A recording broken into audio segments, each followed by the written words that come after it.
Kuasa hukum Joko Chandra, Anita Kolopaking, ditahan. Itulah satu dari 5 berita terpopuler hari ini versi Tukang Kombur.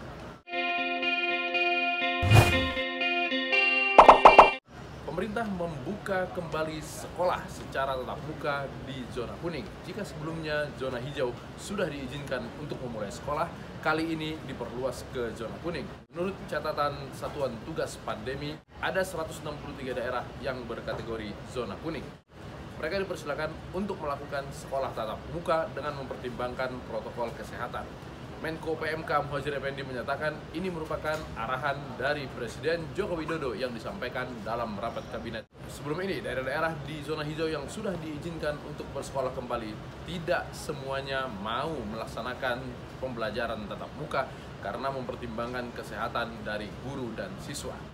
Pemerintah akan mengumpulkan seluruh kepala daerah untuk membahas impres tentang sanksi protokol kesehatan.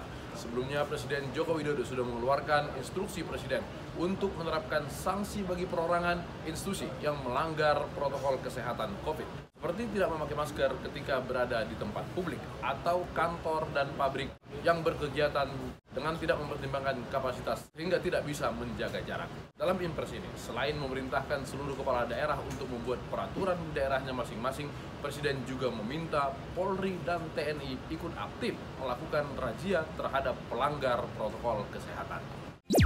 Ganjil genap di Jakarta yang sudah berlangsung selama sepekan dalam tahap sosialisasi, mulai pekan depan akan masuk ke tahap penilangan.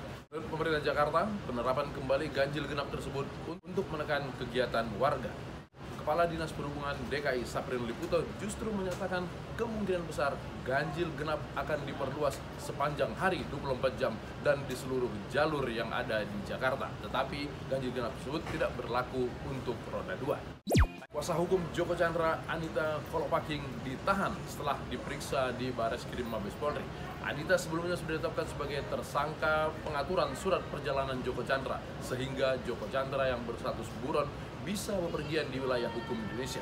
Di tubuh Mabes Polri, mantan Kepala Koordinator Pengawasan PPNS Bareskrim Polri, Brigjen Prasetyo Tomo, sudah lebih dulu ditetapkan sebagai tersangka dan ditahan. Anita menjadi penghubung antara Prasetyo dengan Joko Chandra untuk meloloskan Joko Chandra masuk ke Indonesia dan kemudian mengurus paspor dan KTP serta mendaftarkan peninjauan kembali ke pengadilan.